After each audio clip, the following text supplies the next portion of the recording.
Hi, I'm Transaurus Rex, she, her. If you are new here, and it's most likely that you are, welcome to my channel. I am truly honored to have you here. If you are one of the 56 people who have continued to follow me these past 7 years despite no new content being produced, I thank you from the bottom of my heart for hanging in there with me. You are amazing. So, what am I doing? Why am I here? It's kind of a long story. Do you want to hear it? Here it goes. Actually, it's not that long of a story. It's pretty short. It's only going to take about 2 minutes. So just hang in there with me. It'll go by pretty fast. I am 45 years old. I am trans, as if that wasn't obvious. For the past 23 years, I have worked in the post-production industry. Up until recently, I have found myself unemployed. I wish I could blame it on the writer's strike that is currently taking place, but unfortunately, the studio I work for is going through lean times, and they've had to make both budget and workforce cuts to help stem the bleeding. A great number of coworkers, and myself included, were casualties in these cuts, and I now find myself without work for the first time since I was 15 years old. I am working tirelessly to secure employment. However, I find myself with this creative gap now in my life. I have decided to dedicate a good amount of my free time, my newly found free time, to creating content to help fill this void in my life and to put some content on this channel. What are you going to do, you ask? Well, to be honest, I really still don't know. I asked a friend of mine his advice, and he said, just do what you love. And if you do it well, and if you're passionate about it, the people who are also passionate about it will find you. Honestly, that made a whole lot of sense, and I think he's right. So what are you good at, you ask? I am a filmmaker, but I don't have a budget. I don't have a crew. Trying to find both of those, it's not exactly creative, so I'm thinking that's a no. I am a musician, but I'm not good, and I don't have a band to make up for my inadequacies, so I think that's also a no. I am devastatingly ugly, so I'm not going to be winning over any subscribers with my looks anytime soon. And as I was spiraling trying to come up with anything that I can sink myself into, it finally occurred to me as I was watching yet another horrific headline where conservatives are actively trying to strip away the most basic civil human rights from the LGBTQIA community, banning gender-affirming life-saving care, which proves they are taking huge steps towards the actual genocide of the trans community. And guess what? I definitely have something to say about that. And I have a duty to get people motivated, to get people aggravated, to get people off their asses, because shit's getting real. Let me read you a little quote here. You've probably heard this one, but bear with me. First, they came for the socialists, and I did not speak out because I was not a socialist. Then they came for the trade unionists, and I did not speak out because I was not a trade unionist. Then they came for the Jews, and I did not speak out because I was not a Jew. Then they came for me, and there was no one left to speak for me. That quote is from Martin Niemöller. It was written after the Holocaust. Last night, when I was writing the script, the ACLU was tracking 482 anti-LGBTQ bills in the United States. Right now, as I record this, that number has already grown to 490. I thought this was the land of the free. I mean, look at this list. A huge number of these are medically related bills.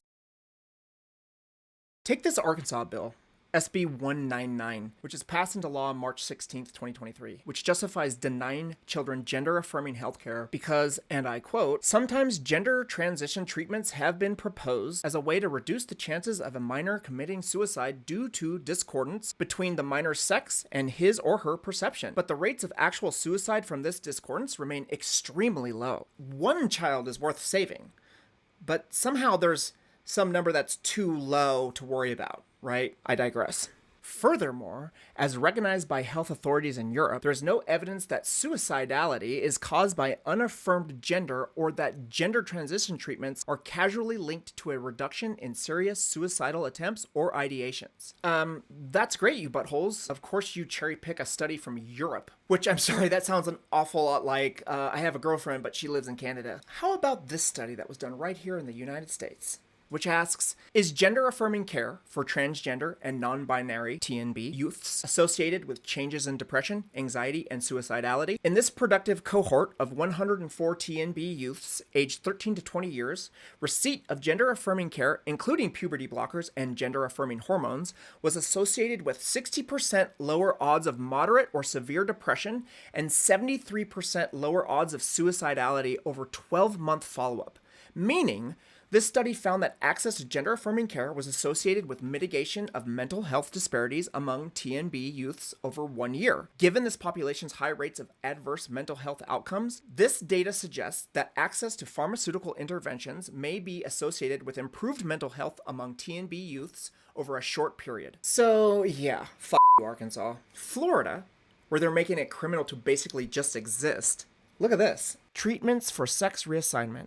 Granting courts of this state temporary emergency jurisdiction over a child present in this state if the child has been subjected to or is threatened with being subjected to sex reassignment prescriptions or procedures, providing that, for purposes of warrants to take physical custody of a child in certain child custody enforcement proceedings, serious physical harm to the child includes, but is not limited to, being subjected to sex reassignment prescriptions or procedures, prohibiting certain public entities from expanding state funds for the provision of sex reassignment prescriptions or procedures, prohibiting sex reassignment prescriptions and procedures for patients younger than 18 years of age, requiring the department to immediately suspend the license of a healthcare practitioner who is arrested for committing or attempting, soliciting, or conspiring to commit specified violations related to sex reassignment prescriptions or procedures for a patient younger than 18 years of age, etc. So not only are they going to start putting TNB children's lives at risk, but they're also going to start locking up doctors who, by the way, know a shitload more about what's best for a kid's health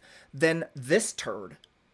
How about this one? HB 1521, facility requirements based on sex, which is a dressed up bathroom bill, but much, much worse. This bill, which, if I read this correctly, and I'm not a lawyer, will put trans women in men's prisons and trans men in women's prisons. The bill reads, and I quote, facility requirements based on sex, provides requirements for exclusive use of restrooms and changing facilities by gender, prohibits willfully entering restroom or changing facility designated for opposite sex and refusing to depart when asked to do so, provides requirements for exclusive use of domestic violence centers by gender, provides requirements for correctional institutions. I'd like to show you another graphic if I could.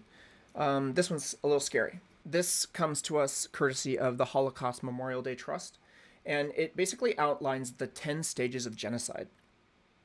We are here. We are in stage 7, preparation. We will soon be here. Stage 8, which is persecution. I'm not going to wait for them to come kicking down my door. It's time for me to make my voice heard, so here I am. I'm using this platform, using my creativity to appeal to people's good nature and try to show people that queer folks aren't diseased or vermin. We are just people, and we deserve basic human rights and freedoms just like anyone else. And you may be thinking I'm being cynical or I'm being overdramatic, but will you be saying that when they come for you?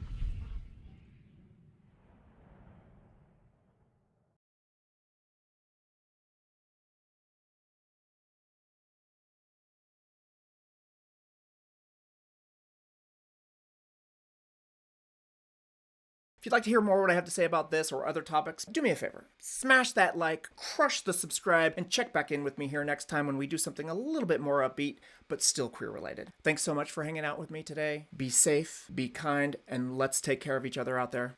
Peace.